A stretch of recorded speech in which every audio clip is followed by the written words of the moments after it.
하잖아요. 엄청 그분이랑 싸우고 굉장히 좋은 분이셨어요. 진짜 소위 만만하게 생각을 하신 거죠. 정말 별로였어요. 정말 양아치 같은 업체였고 정말 너무너무 힘들더라고요.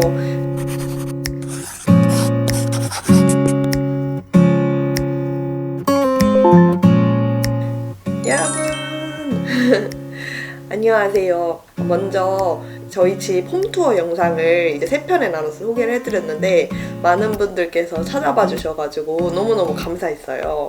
근데 이제 댓글로 비용이랑 하면서 좋았던 점 그리고 뭐 후회했던 점 이런 꿀팁 같은 거를 소개해달라고 말씀을 드려가지고 오늘 이 영상을 찍게 되었습니다. 먼저 저희 집은 경기도에 있는 구축 아파트예요. 매매를 해서 들어오게 되면서 올 인테리어를 해서 들어오게 된 집이고 평수는 24평형입니다. 처음에 집을 샀었을 때 컨디션 같은 경우에는 매매했었을 때부터 집 자체가 올 확장되어 있는 집이었어요. 거실이랑 방 그리고 주방 쪽이 다 확장이 되어 있는 상태였고 사실 그분들도 사실 때 인테리어를 해서 사셨기 때문에 깔끔하긴 했지만 제가 원하는 인테리어 스타일이랑은 좀 맞지 않은 부분이 많이 있어서 그냥 전체 철거를 하고 인테리어를 하는 걸로 결정을 하게 되었습니다. 사실 제가 되게 늦게 공사를 계획한 편이긴 해요. 매매도 그렇고 인테리어도 그렇고 되게 급작스럽게 이루어졌기 때문에 공사를 시작일로부터 딱 2달 정도 전에 제가 이제 계획을 하고 알아보기 시작했거든요. 다른 분들은 사실 뭐 1년 전, 뭐 몇 년 전부터 매매 계획을 하시면서 인테리어를 알아보시는 경우가 많고 그렇게 이제 오랫동안 사실 준비해야 되는 게 맞긴 했는데 저는 그때 사정상 되게 급박하게 준비를 했다고 할 수 있습니다. 셀프 인테리어를 하게 된 이유는 저희도 처음에는 턴키로 진행을 하려고 했었어요. 이제 주변에 있는 인테리어 업체들 몇 군데 찾아가서 견적도 받아보고 했는데 생각보다 저희가 원했던 견적가보다 너무 높은 게 가장 큰 이유였겠죠? 너무너무 비싼 거예요. 심지어 그 견적은 페인트도 안 넣었고 라인 조명도 안 넣었고 완전 기본적인 그런 것만 하는데도 너무 비싼 거예요. 사실 저희는 젊은 부부이고 이제 집 사는 것 자체도 소위 말해서 연끌을 해서 이제 사잖아요. 그래서 뭐 있는 돈 없는 돈 막 다 끌어가지고 돈을 이제 해서 구매를 한 상태여서 이러다가는 인테리어를 못할 것 같은 거예요. 그래도 이쁜 집은 포기 못하겠고 그럼 내가 셀프 인테리어 하자 약간 이렇게 된 거죠. 셀프 인테리어로 눈을 이제 돌리기 시작하면서 이것저것 정보를 막 찾아보고 견적도 받아보고 했더니 갖고 있는 돈으로 충분히 하고도 남을 비용인 거예요. 그러니까 엄청 훨씬 싸게 할 수 있었던 거죠. 그래서 마침 제가 회사도 관둔 시점이었겠다. 일부러 그것 때문에 관둔 건 아니었고 부부의 이제 시간이나 좀 여유가 있어지다 보니까 그럼 그냥 셀프 인테리어 하자 이렇게 된 거죠.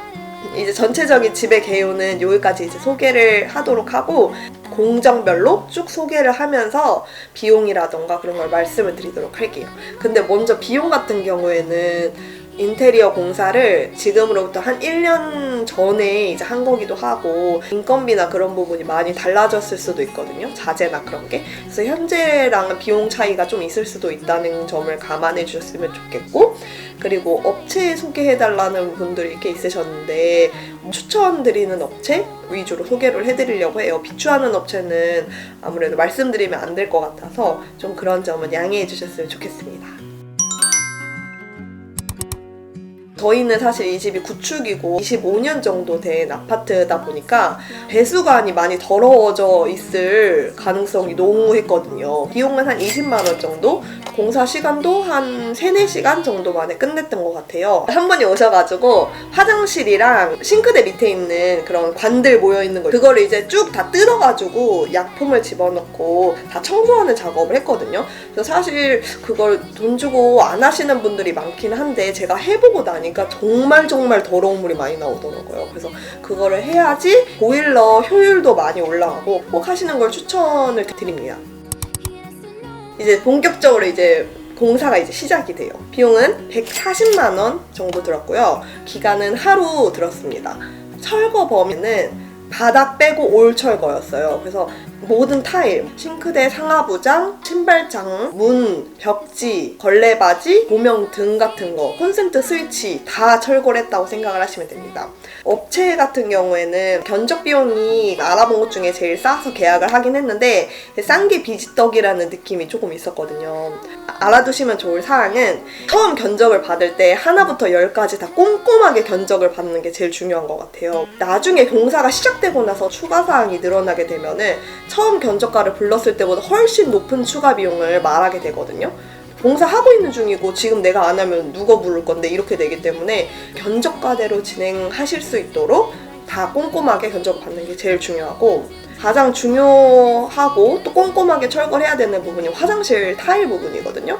왜냐하면은 너무 대충 뜯게 되면은 후반에 이제 화장실 작업을 할 때 문제가 생길 수 있고, 그렇다고 또 너무 깊게 철거를 해버리면 바닥에 설치되어 있는 전선이라던가 방수 벽 같은 걸 건드려서 이제 방수 문제가 생길 수도 있고 하기 때문에 그 적정선을 철거하는 게 되게 중요하단 말이에요. 그리고 화장실을 철거하다 보면 이 타일 벽돌이라던가 이런 걸로 인해서 배수관이 막히는 문제가 생길 수도 있어요.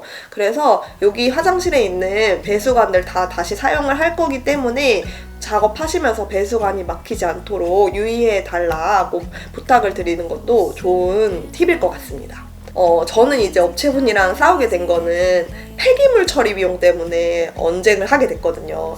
이제 철거 같은 경우에는 그 모든 철거를 하고 나면 엄청나게 많은 폐기물이 나오는데 폐기물 처리까지 하는 것들이 이제 그분들의 업무예요. 뭐 업체마다 다르겠지만, 근데 저 같은 경우는 견적을 당시 폐기물 처리하는 비용까지 다 포함을 해가지고 견적을 받은 거였는데 업체분이 막 철거를 한참 하시더니 아니 지금 생각했던 것보다 너무 철거가 양이 너무 많다면서 폐기물 처리 비용이 훨씬 많이 들 것 같다는 거예요. 근데 웃긴 게 공사하기 전에 오셔서 다 견적을 하나부터 10까지 확인을 하고 받은 상태고, 근데 갑자기 와서 말을 바꾸니까 너무 저 입장에서 어이가 없었거든요. 그래서 그 처리 문제 때문에 제가 진짜 엄청 그분이랑 싸우고 막 제가 그럼 처리하겠다 이러면서 막 쌩 난리까지 친 사건이 있었기 때문에 견적 받을 때부터 봐주시는 게 좋을 것 같습니다.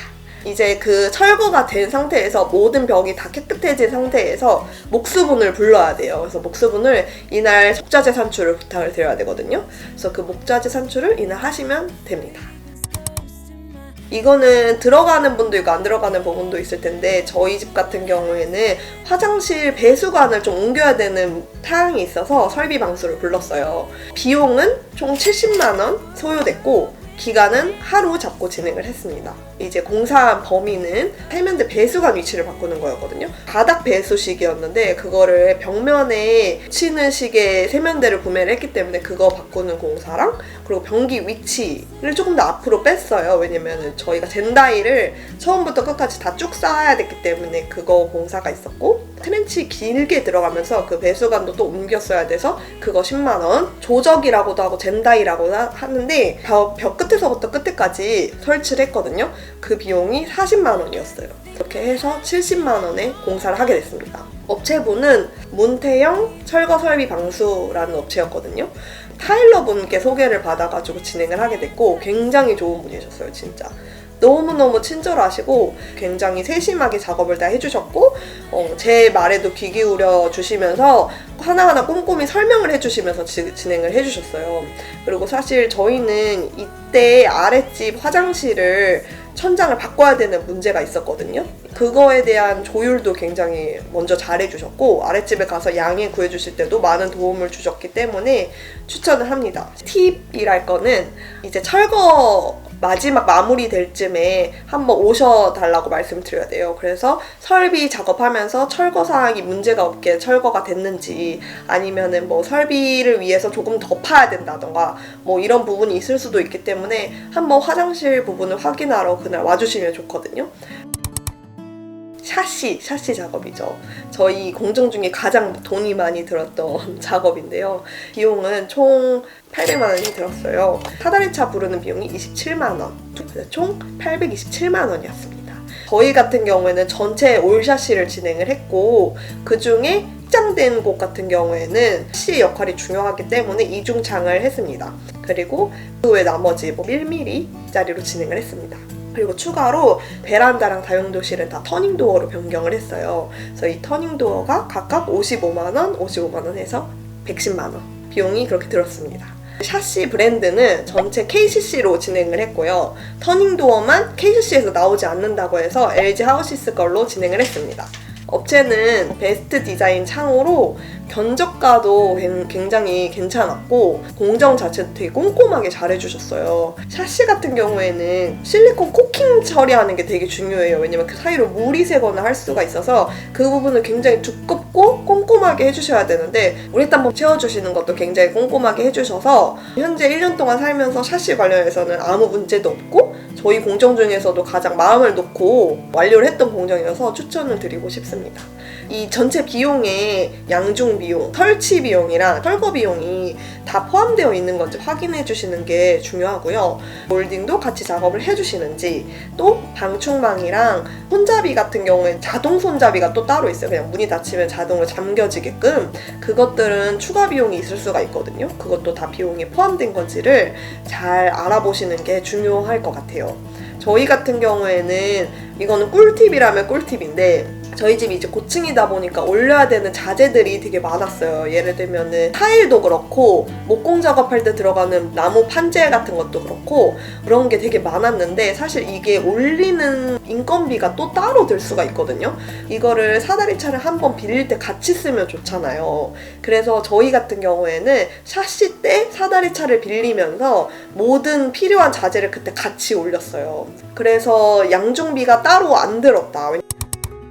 전기는 총 60만원 들었고 인건비 외에 부자재 값이 25만원이 들었고 그거는 뭐 전선이라던가 예전반 구매하는 가격 같은 게 포함되어 있는 금액이었습니다. 작업은 총 이틀 이렇게 진행을 했어요.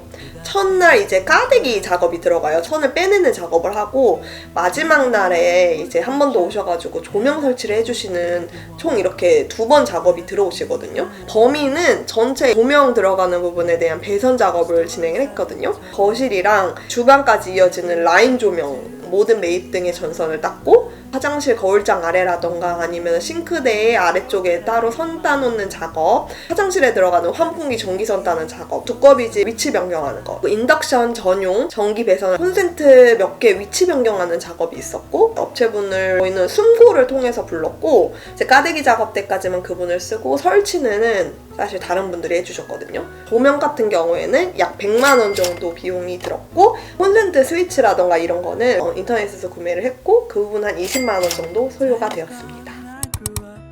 이제 대망의 목공 작업이죠. 목공 작업. 목공 작업 같은 경우에는 총 300만원 들었고 공사는 총 5일 정도 소요가 되었어요. 그리고 공사 범위는 페인트를 칠하는 모든 벽면에 MDF 작업을 진행을 했고 그리고 그 외에 뭐 무문선, 무몰딩, 뜬도어를 위해 필요한 그런 작업들, 라인 조명을 위한 밑작업, 2개 방에 걸레바지 그리고 몰딩, 중문에 가벽을 또 따로 세워야 돼서 그런 부분에 대한 세부 작업, 주방에 있는 아치게이트 작업을 진행을 했습니다. 업체는 저희는 셀프 인테리어 카페 통해서 알아보다가 업체분을 찾게 됐어요. 꽃 같은 경우엔 인테리어의 꽃이자 진짜 중추 핵심이라고 할 정도로 굉장히 중요하거든요. 도배라던가 페인트 이런 후반 작업에 들어가는 벽면을 완성시키는 작업이기 때문에 작업이 탄탄히 되어 있지 않으면 그 뒷작업을 다 망치게 되는 경우가 발생하기 때문에 굉장히 중요해요. 그래서 저도 사실 목수분 구하는 게 진짜 중요하다고 들어서 엄청 알아봤는데 말씀드렸다시피 제가 인테리어 계획을 되게 늦게 시작을 하다 보니 웬만한 인기 있으신 그런 분들은 다 이미 1년치가 예약이 차 계시더라고요. 그래가지고 진짜 찾다가 유명하신 분들은 아니지만 제가 희망하는 작업 같은 거를 되게 잘해주셨다는 후기를 보고 그분들을 섭외를 하게 됐습니다. 근데 업체분들은 사실 마무리 작업이 생각보다 별로였기 때문에 추천드리고 싶지는 않았어요. 면 작업이 중요한 이유가 도배도 물론 중요하지만 저희는 페인트 작업이 들어가잖아요. 이 페인트가 면 상태가 그대로 드러나는 작업이기 때문에 이 면 작업이 굉장히 중요한데 아무리 페인트 때 퍼티라던가 그런 단면 작업을 해도 나중에 터지는 일이 발생을 하기 때문에 공 작업이 굉장히 중요한데 저희는 그 부분이 좀 잘 안 돼 있었어요. 단차 맞추는 거라던가 좀 그런 부분이 대충대충 하신 감이 있어가지고 조금 섭섭했던 부분이 있습니다. 셀프 인테리어 하시더라도 하루 종일 거기 사정상 여의치 않아서 그렇게 못 보시는 분들도 있고 근데 목공 작업 때만큼은 꼭 계속 같이 봐주시는 게 좋을 것 같아요. 왜냐면 그게 한번 벽면 작업이 잘못 설치가 되게 되면은 일이 커지기 때문에 그때그때 상황을 잘 보시고 말씀드려야 되는 부분은 현장에서 바로 말씀을 해주시는 게 좋을 것 같다고 제 경험상 얘기를 드립니다. 타일 같은 경우에는 저희는 총 115만 원이 들었어요. 공사 기간은 이틀 정도 소요가 됐고요. 공사한 범위는 화장실 1개에 대한 타일 시공, 욕실 턱이랑 문틀 옆부분에 벤다이 마감한 부분에 대한 졸리 시공이 들어갔고 전체 매지 작업, 현관 바닥면 타일 공정을 진행을 했습니다. 제 같은 경우에는 배윤성 타일이라는 타일러분께 부탁을 드렸고 사실 타일러분께서 그 타일을 이쁘게 자르는 게 가장 중요한 부분이거든요. 본인이 샀던 타일의 크기를 최대한 훼손시키지 않으면서 그 벽면을 이쁘게 보일 수 있도록 타일을 시공하는 능력이 되게 중요하시단 말이에요. 바닥면에 이제 배수 그 높이를 조절하는 것도 되게 중요해요. 그래서 이게 너무 단차가 심해지게 되면은 뭐 물은 빨리 흐르겠지만 화장실에서 서서 여러 가지 일을 하거나 할 때 불편함을 느끼실 수 있거든요. 그래서 그 단차는 한 1cm 정도로만 줘도 충분하다고 하더라고요. 졸리 시공 같은 경우에 개수마다 추가금을 받는 게 일반적이에요. 그래서 그 부분에 대해서도 사전에 잘 협의를 해두셔서 정확하게 졸리 시공이 들어갈 수 있도록 확인해 주시면 좋을 것 같습니다. 뭐 접착제라던가 아니면 타일 사이에 끼워놓는 매지 같은 거에 대한 부자재가 들어가는데 그 부자재는 꼭 좋은 거를 사용하시는 게 좋다고 저는 들었어요.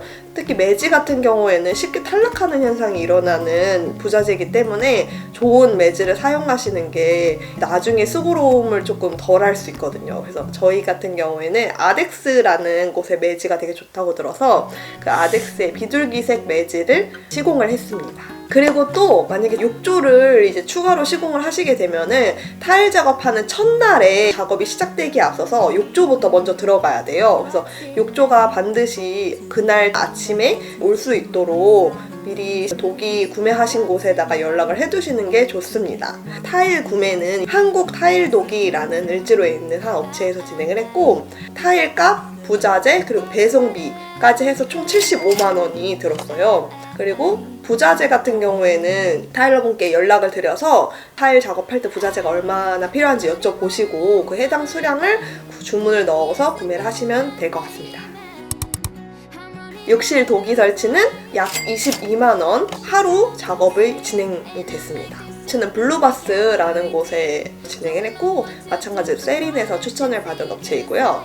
도기 설치는 크게 유의하실 사항은 사실 많이는 없는데 이제 위치라던가 그런 거 조정하실 때 꼭 같이 한번 맞춰보시고 이 위치에 이 도끼가 달렸을 때 전체적인 비율이 망가지지 않는지 확인하시면서 하면 좋을 것 같아요. 그리고 이거는 저의 경험담인데 도끼가 당일에 잘못 배송 오는 경우가 있을 수 있거든요. 설치하시기 전에 제대로 내가 주문한 도기가 맞는지 확인을 해보시는 게 좋을 것 같아요. 여러 다른 도기들이어도 되게 비슷비슷하게 생긴 게 많거든요. 뭐 라운드식이라던가 스퀘어식이라던가 이런 게 살짝 다른 도기들이 있을 수 있기 때문에 꼭 확인을 사전에 하시고 도기 설치를 하시면 좋을 것 같습니다.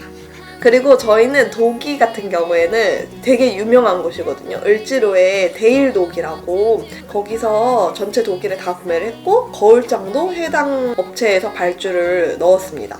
도기 값은 총 140만 원 정도 들었습니다.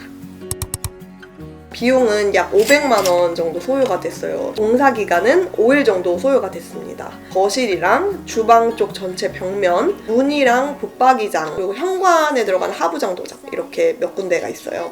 업체 같은 경우에는 사실 저희가 페인트가 진짜 스토리가 엄청나게 길어요. 왜냐하면 처음 계약을 했던 업체랑 되게 큰 결정적인 문제가 있어서 업체를 중간에 바꾸는 일이 있었거든요. 페인트를 나중에 칠했을 때 아름답게 올려질 수 있도록 퍼티 작업이라는 걸 이제 진행을 하거든요. 그 작업이 굉장히 중요해서 사실 공사는 5일 동안 다 페인트만 바르고 있는 게 아니라 거의 퍼티를 3일 정도 발라요. 마지막에 이제 칠하는 거는 기계로 금방 다 칠해버리거든요. 근데 저희는 이 면 작업에 있어서 첫 번째 업체분께서 여러 말씀하신 공정이 있었어요. 근데 그 공정을 다 빼두시고 그냥 제가 전문가가 아니고 어리고 여자이다 보니까 소위 만만하게 생각을 하신 거죠. 그래서 그냥 그 작업을 다 제가 보고 있는 눈앞에서 빠뜨리신 거예요. 당시 현장에서 물어보거나 하기에는 제가 사실 전문가도 아니고 이렇게 하는 게 맞나 보다라고 사실 생각이 들었어요. 그만큼 아는 게 중요하다고. 근데 생각하면 생각할수록 뭔가 이상한 거예요. 그래서 다른 도장 작업하시는 분들을 제가 막 알아봐가지고 물어봤더니 그렇게 하면 안 되는 거라고 하더라고요. 그래가지고 그걸로 인해서 이제 제가 그 업체분을 중간에 치우게 됐고, 그 꺾어지는 면에 코너비드라고 해서 그 철근 같은 걸 대줘야 되거든요. 그걸 안 대주면은 그 부분이 굉장히 약하고 안 그래도 꺾어져 있기 때문에 거기가 터져버리는 일이 굉장히 많이 발생한다고 해요. 근데 그걸 하나도 안 대신 거예요. 그래서 그 부분 같은 그런 상세한 부분을 잘 신경 쓰는 게 중요한 것 같습니다. 정말 별로였어요. 정말 양아치 같은 업체였고, 새로 들어오신 업체분 같은 경우에는 제가 기존 업체에 이런 문제점 같은 거를 말씀을 드렸을 때 상담을 잘 해주시고 저희 집에 막 밤에 오셔가지고 상태도 보러 와주셨을 만큼 되게 좋은 분이셨어요. 그래서 엄청 친절하시고 되게 꼼꼼하게 하나부터 열까지 작업을 신경 써주셨던 분이에요. 현재 1년 정도 현 집에서 살고 봤었을 때 아직까지 하자가 전혀 없는 상태이거든요. 페인트 작업을 다 진행을 하고 나서 인테리어 공정이 다 끝난 다음에 가구 옮기면서나 아니면 가전 들어올 때 벽에 하자가 생길 수도 있잖아요. 의도치 않게. 그런 부분에 대한 추가 보정 작업도 나중에 한번 하러 와주셨었거든요. 그 부분도 되게 제가 만족스러웠던 부분이었어요. 네이키드 페인트라고 네이버 블로그에 검색해보시면은 업체분이 운영하시는 블로그 찾으실 수 있을 거예요. 이제 후공정의 끝이죠. 도배입니다. 122만원 들었고 일정은 이틀 진행이 됐어요. 자재비 플러스 인건비로 계산된 금액이었거든요. 두 분이 이틀 오시는 작업이었기 때문에 납품이 소요가 됐어요. 그래서 인당 20만원씩 인건비는 80만원, 자재비가 이제 40만원, 퍼티값 2만원을 따로 받으셨습니다. 저희가 진행한 업체는 을지로의 대동벽지라는 곳에서 진행을 했고 여기도 굉장히 유명한 곳이라고 알고 있어요. 당시에 벽지도 직접 가서 다 골랐거든요. 저희는 페인트로 벽면 작업을 했기 때문에 페인트가 어우러질 수 있는 벽지로 골랐고 LG 베스티 페인트 화이트 라는 벽지로 진행을 했습니다. 공사 범위는 전체 집 천장이랑 그리고 방 2개에 대한 벽면 벽지 작업을 진행을 했고요. 사실 도배 작업은 크게 신경 쓰실 만한 거는 다른 공정에 비해서는 사실 없는 것 같아요. 그래도 제대로 다 벽지가 꼼꼼하게 발렸는지, 특히 마감면 태울 때 깨끗하게 다 잘려서 마감이 됐는지 한번 봐주시면 좋을 것 같고, 그리고 도배는 이게 제일 중요해요. 도배는 도배 작업하고 나서 창문을 열어두면 안 되거든요. 한 며칠인가 3일은 창문을 꼭 닫아두고 얘가 다 마를 때까지 건조를 시켜야 된다고 해요. 중간에 만약에 창을 열어서 찬바람이 들어오게 되면 도배 면들이 다 이게 터져버리거든요. 그래서 그 부분을 가장 유의하시면 좋을 것 같습니다. 드디어 후공정들은 다 끝났어요. 가구가 이제 들어오게 되는데 저희는 싱크대, 상하부장 설치, 그리고 신발장 설치하는 거 리젠 싱크대라는 곳에서 진행을 했고 이분들도 블로그 운영하시는 걸로 알고 있고 꽤 유명하신 걸로 알고 있어요. 여기서 이제 전체 싱크대 풀 세팅을 같이 다 해주셨습니다. 총 비용은 저희는 364만원 정도 들었거든요. 저희는 싱크대 중간에 미드웨이라고 하죠. 거기 원래 타일 들어가는 부분을 상판 대리석을 같이 말아 올렸거든요. 그래서 그 대리석 부분이 60만원 정도 더 들어가서 당시에 그 정도 금액을 지불한 걸로 기억을 하고 있습니다. 그리고 싱크대 같은 경우에는 사전에 사장님께서 오셔서 어떤 식으로 이제 진행을 할지를 다 이제 같이 상의를 하고 진행을 하거든요. 그때 이제 싱크대 상판이나 상부장, 하부장 색깔, 컬러 다 지정을 할 수 있고 본인이 원하시는 취향에 맞춰서 의견 조율을 하시면 될 것 같아요. 그 다음에 셀프 인테리어의 마지막 공정입니다. 입주 청소만 하면 이제 집에 들어올 수가 있는 상태가 됩니다. 저희는 입주 청소는 총 30만 원 비용이 소요됐고 하루 잡고 했는데 사실 반나절이면 끝나더라고요. 아침 일찍 오셔서 점심 정도쯤에 끝내주셨었고, 입주 청소는 뭐 청소하시고 나서 이제 마무리 때 한번 쭉 보시라 이렇게 말씀을 하실 텐데, 그 창문 틀이라던가 문틀 같은데 낀 거 다 청소 똑바로 해주셨는지 확인해 주시고, 또 샤시 같은 경우에는 사실 외창 닦는 걸 안 해주시는 경우가 있어요. 왜냐면 고층인 경우에 좀 위험하기 때문에 그거를 뭐 자석으로도 하신다라고 하시는데 업체마다 추가금을 받으시거나 아니면 안 해주시는 경우가 있거든요. 그래서 그 부분 확인해 보시면 좋을 것 같아요. 그리고 입주 청소 하실 때 베이크 아웃이라 그러죠. 그 냄새 빼는 작업에 대해서 추가 비용을 내고 해주신다고 하실 수도 있거든요. 그거는 필요에 따라서 진행하시면 될 것 같습니다. 그 외에 저희가 추가로 들어간 비용에 대해서 말씀을 드려보자면, 폐기물 처리 비용이 총 50만 원이 들었어요. 저희는 폐기물 한 2번 정도 나눠서 버렸고, 이제 목공 작업하거나 타일 작업할 때 폐기물량이 또 어마어마하게 쏟아져요. 근데 그거를 뭐 한 번씩 공정 끝날 때마다 부르면 어마어마하게 폐기물 비용이 나가거든요. 이게 한 번 부르는 게 돈이기 때문에. 그래서 이거를 베란다 쪽이나 아니면 공정 안 하시는 방에다가 잘 몰아 넣으셔서 그거를 한꺼번에 공정이 다 끝나면 이제 처리하시는 게 좋거든요. 이거는 따로 업체라던가 크게 상관은 없는 것 같고요. 적절한 비용으로 와서 이제 해주시는 분을 골라서 섭외를 하시면 될 것 같아요. 좀 마루를 이제 살리게 됐었잖아요. 그래서 마루 보양하는 비용이 또 들었어요. 마루 보양비가 총 50만 원이 들었는데, 보양하는 방법이 굉장히 여러 가지가 있는데 많이들 하시는 폴라베니아라고 그것만 하게 되면 마루가 거의 살아남지 못할 확률이 매우 높아요. 그래서 저희는 그거에다가 이제 나무 합판 같은 거를 근처 목공소에서 사가지고 그걸 또 다 깔아놨거든요. 그런데도 공사 끝나고 나니까 몇 군데 찍힌 데가 있더라고요. 그래서 보양은 확실히 해두시는 게 좋을 것 같아요. 보양비가 50만 원 든 게 너무 아깝긴 한데, 그래도 그렇게 안 해두면 마루가 다 상하지 않을 수가 없겠더라고요. 제가 공사를 같이 해보니까. 유리 중문 작업을 했잖아요. 하루 소요가 됐고 200만 원 정도 비용이 들었습니다. 중문 같은 경우에는 이제 미리 디자인을 다 해가지고 유리를 만들어서 갖고 와서 그냥 설치만 하는 거기 때문에 사실 금방 하는데, 그 전에 오셔가지고 유리 사이즈 체크하고 공률 체크하고 그런 부분에 대한 확인을 해주시는 과정이 꼭 필요합니다. 사실 저희는 공유리로 또 중문을 진행을 했기 때문에 비용이 조금 많이 든 편이긴 해요. 그냥 사각으로 진행을 하시던가 그렇게 되게 되면 비용적인 부분은 달라지겠죠? 저희는 베란다랑 다용도실의 타일은 기존 타일을 그대로 살렸고, 그 해당 부분의 벽면이랑 천장 같은 경우만 수성 페인트를 직접 구매를 해가지고 오빠랑 제가 이제 직접 바른 거예요. 추가로 실리콘 마감을 해야 되는 부분이 있어요. 페인트 밑면 바닥에 걸레바지가 들어가지 않아서 그 부분에 대한 실리콘 작업이 필요했고, 그 부분은 다 셀프로 진행을 했습니다. 그래서 그거에 대한 자재값만 들어갔다고 생각을 해주시면 될 것 같아요. 그래서 저희는 총 이렇게까지 해서 지금 정확하게 계산을 두들겨 보진 않았지만 대략 한 4천만 원 조금 든 것 같더라고요. 여기는 전체 공정 인건비, 그리고 자재비, 조명이라던가 아니면 뭐 손잡이라던가 그런 물품비도 다 들어가 있는 금액이거든요. 턴키로 저희가 똑같은 과정을 다 진행했었을 때 견적을 뽑으면 한 5천원 넘게 나오더라고요. 저희 평수에. 그래서 결과적으로는 한 1,000만 원 정도 아꼈다고 볼 수 있을 것 같아요. 자, 그래서 제가 공정별로 저희 집 셀프 인테리어 한 비용과 팁 이런 거를 소개를 해드렸는데 어떠셨나요? 최대한 소개를 많이 해드리려고 했는데 사실 저희도 이게 1년이나 전에 했던 공사다 보니까 많이 까먹은 부분이 있어서 그 부분이 조금 아쉽긴 한데, 만약에 추가로 궁금하신 사항이 있으시면은 뭐 댓글로라던가 DM으로 여쭤봐 주시면은 좋을 것 같고, 그리고 셀프 인테리어라는 게 사실 제가 직접 해보니까 정말 너무너무 힘들더라고요.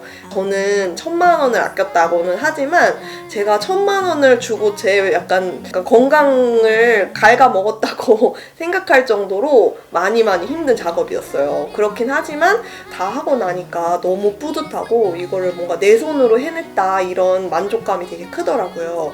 지금 현재 또는 미래의 셀프 인테리어를 이제 계획 중이신 모든 분들께 제 영상이 도움이 됐으면 좋겠고, 정말 많은 힘든 일을 겪으시겠지만 파이팅 하셔서 내 이쁜 집 만들어내는 기쁨을 누리시면 좋을 것 같아요. 사실 셀프 인테리어라는 게 현장에서 일하시는 분들을 많이 접하다 보니까 되게 기죽거나 나 이렇게 너무 모르는데 내가 쓸데없는 짓을 했다고 후회하는 경우가 되게 많이 생기실 거예요. 그래도 그런 동지들이 많이 있다는 걸 잊지 마시고 절대 기죽지 마세요. 기죽는 순간 얕잡아 보이는 건 끝이거든요. 그러니까 기죽지 마시고 물어보시고 알려고 노력하시면서 진행하시면 무탈하게 진행하실 수 있을 거예요. 그리고 저는 특히 셀프 인테리어 하면서 네이버 셀프 인테리어 카페랑 그리고 유튜버 인테리어 쇼라는 분께 정말 많은 도움 받았거든요. 그래서 그런 거 참고하셔서 진행하시면 좋을 것 같습니다. 그러면 여기까지 저희 집 인테리어 비하인드 영상이었습니다.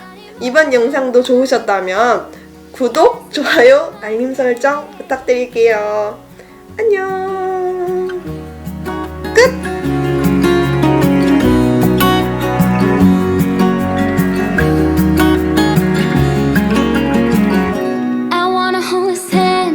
I can't stop thinking